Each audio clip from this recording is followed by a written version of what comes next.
मोनिका गुप्ता जी, जय जय राधा वल्लभ शेरवंश। महाराज जी, आपके चरणों में कोटि कोटि प्रणाम। महाराज जी, पिछले कुछ समय से बहुत एक दुविधा चल रही है महाराज जी। घर में कॉकरोच की वजह से पेस्ट कंट्रोल कराना या करना पड़ता है महाराज जी। मन में बहुत पाप का भाव आ रहा है। हर जीव को जीने का अधिकार है। जहां तक हो सके हम उनको जीव रक्षा करते हुए बचाएं, अपने कार्य को कर सकें। जैसे हमें वर्तमान में दिखाई दे रहे हैं तो उनको उसमें भर करके बाहर फेंक दें। अब जब नहीं दिखाई दे तो ऐसी औषधियां रख दें कि वो उत्पन्न ना हो और वो वहां आवे ना। अब हमें दिखाई दे रहे हैं टहलते हुए, उनके ऊपर ऐसे केमिकल डालें जिससे वो मर जाए, तो पाप तो होगा, ये भोगना पड़ेगा। सब जीव इस भूमि में जीने का अधिकार रखते हैं।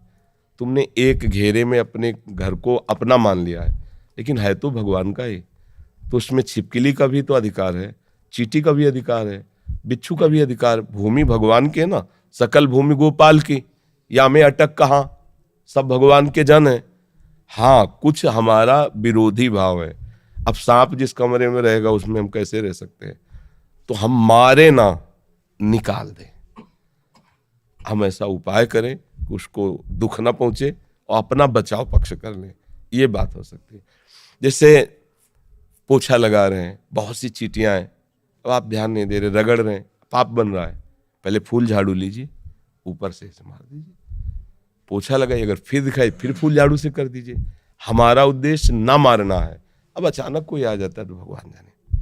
अब हमें दिखाई दे रहा है कोई भी जीव, कोई भी नाम रूप जीव का हो, सब में बराबर अंश है।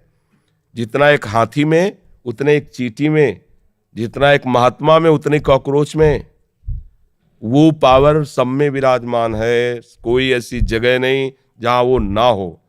हाँ, ये जरूर है कि अनजाने में जो पाप होते हैं वो भगवान क्षमा कर देते हैं। अब चींटियां हैं, उसके ऊपर आप केमिकल डाल दो, अब आपको दंड भोगना। इसमें भी देखना है, बचाव पक्ष अपना रखना है, लेकिन उसको नष्ट नहीं करना है। किसका प्रश्न था? हाँ, ये आपको देखना है। बहुत सी ऐसी, अब जैसे घर गृहस्थी में ये सब, हमने किसी एक परिवार को देखा, जा रहे थे कि घर की सब छिपकली निकालकर रोड में ईंटों से कुचला था। दुर्गति होगी, कोई संशय नहीं। आपको ऐसा लगता है, हम कहते ठीक है, हमारा उनका विरोधी भाव है। मतलब भोजन में वो शौच न कर दें, भोजन में गिर न जाएं, तो आप उनको निकलवा कर बात छोड़ दीजिए। संसार है, मारने जरूरी है, उनकी हत्या करना जरूरी है क्या? मुझे लगता है किसी भी जीव की हत्या करने का अधिकार हमें नहीं है। हम अपने बचाव पक्ष में हैं। अब कोई मर जाता है वो बात अलग है, अपने बचाव पक्ष में। क्योंकि अगर सेवा पक्ष दिया गया है तो फिर हो सकता है, क्योंकि उस समय वो धर्म है, उस समय वो धर्म है। अब इस समय हमें वो धर्म, आपत धर्म तो नहीं है ना, तो इसमें हमें विवेक के द्वारा चलना है। झाड़ झाड़ के फेंकते रहो, जब देखा अब नहीं है तो वो औषधि, तो वो दवाएं चली हैं, लगा दीजिए, तो आएंगे नहीं और वो उत्पन्न ही नहीं होंगे। गंदगी नहीं रखोगे तो काहे को उत्पन्न होंगे? गंदगी रखोगे तो उत्पन्न होंगे। ऐसी वो सब चले हैं कि रख दो तो ये सब कीड़े मकूड़े नहीं होते। पर सब में भगवान है। मारना तो हम कभी अनुमति नहीं देंगे। और किसी भी जीव को दंड दोगे, देखो एक कथा तुम्हें सुनाते हैं, महाभारत की है। एक महात्मा मांडव्य ऋषि नाम के थे। वो हाथ उठाकर ऐसे, पहले बहुत कठिन तप संतों को करना पड़ा। कलयुग है तो अब तो नाम जप से ही काम, मंत्र जपो, नाम जप। दाहिने पैर के अंगूठे केवल पूरा शरीर का भार रखकर हाथ उठाकर मंत्र जप रहे थे। उसी राज्य में कुछ चोरों ने राजा के यहाँ चोरी की, राज कर्मचारियों ने पीछा किया, उनके आश्रम में गए और आश्रम में छुप गए, इस भाव से कि महात्मा के आश्रम को देखते ही राज कर्मचारी वापस चले जाएंगे कि यहाँ कैसे चोर छुपे हों। पर उनकी दृष्टि पड़ गई घुसते देख के। अब वहां गए तो माल सहित पकड़े गए। तो उन्होंने सोचा कि महात्मा ने ये नाटक कर रहा है, चोर रखता है और चोरी करवाता है। तो उसी अवस्था में मांडव्य ऋषि को भी ले गए और राजा के सामने पेश किया कि समस्त चोरों को पकड़ लाए तो उनका सूली की सजा दे दो। सूली की सजा बड़ी भयानक होती थी। एक भाले जैसे यंत्र में ऊपर से सीढ़ियों से ले जाकर उसे छोड़ा जाता था, गुदा द्वार से वो जितना घुस जाए भाले जैसा, अब वो उसे में टंगा है। अब प्राण शक्ति जितनी उसकी हो, जितने मिनट जिए, जितने घंटे जिए, कोई कोई घंटों जी जाता था, रक्तस्राव हो रहा है, तड़प रहा है। अब वो केवल एक सूली ऐसे लंबी ऊपर से छोड़ दिया और गुदा द्वार में जितना घुस गया, यहां तक, यहां, अब वो तड़प तड़प के बड़ी भयानक मृत्यु होती थी वो। महात्मा को भी ऐसे किया गया। वो तो साधारण जीव थे, सब मर गए। जो इस सूली गई गुदा द्वार से अंदर सुचेतना जागृत हुई, लगाया पद्मासन, उसी पे बैठ गए सूली पे। अब ये तो योगी थे। अब वहां बधशाला में तब जाया जाता है जब दूसरा कोई राजा है, तो 2-4 रोज तो हो ही जाते थे अपराधी, तो दूसरे दिन उतारने गए तो वो तो सब मरे थे और ये पद्मासन में बैठे थे। भाग के गए, राजा से बताया। राजा ने कहा ये तो बड़ा अपराध बन गया, कोई ऋषि आ गया, तुमने वे क्यों नहीं बताया ऋषि। अब आगे गौ करके ब्राह्मण करके मर्यादा थी कि गौ ब्राह्मण सामने है तो दया कर देते थे ऋषि जन, फिर साप नहीं देते थे। पहले बड़ा पावर मंत्रों का होता था।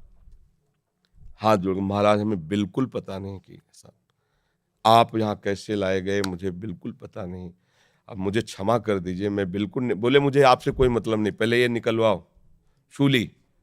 लाख कोशिश की गई, सूली निकली नहीं, तो उनका काट दो, तो ऐसे काट दिया गया, सूली काट दी गई।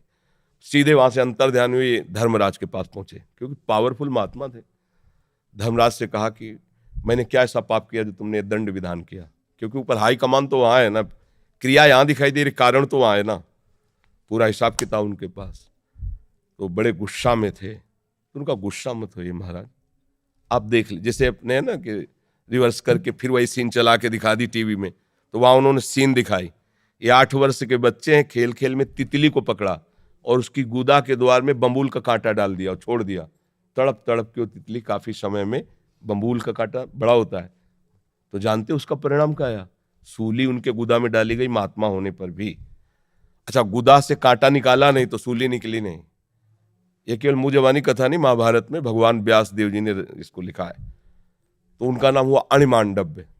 तब उन्होंने कहा कि हम नया नियम बनाते हैं, 14 वर्ष तक के बालक के पहले के अपराध जो है वो नहीं माने जाएंगे, वो मैं क्षमा करने का विधान बनाता हूं। और तुम मुझे बालक को इतना बड़ा दंड दिया उस खिलवाड़ का, इसलिए तुम मृत्यु लोक में जाओ, 100 वर्ष के लिए मैं तुम्हें शाप देता हूं। तो वही विदुर जी के रूप में आए, साक्षात धर्मराज। अंश से युधिष्ठिर हैं, लेकिन साक्षात धर्मराज विदुर जी के रूप में आए। अणिमांडव्य ऋषि के आज भी वसूली वैसी है। अब आप सोचो, एक महात्मा इतना बड़ा पावरफुल, जो न्यायाधीश को भी मृत्यु लोक में भेज दिया दंड देके, उसकी सूली नहीं निकली, तो आप काकरोच को या किसी जीव को, मुझे लगता है कि हिसाब है, तो बचो, ऐसे कर्म मत करो जिससे पाप हो। हम 100 बार झाड़ के फेंक देंगे बाहर, वो डस्टबिन नहीं होते, डस्ट पेन क्या कहते हैं, हाँ फेन। हम तो देहाती आदमी यार, तो हमें बीन और पेन में कोई अंतर नहीं ले चल, बाहर फेंक दे। से नाम जप करो, पवित्र रखो, पहले से ही केमिकल ऐसा रख लो जिससे वहां उनकी उत्पत्ति ना हो। आप देख के डालोगे कि ये डाल, अब वो सीधा हत्या है, वो आपको अपराध लगेगा।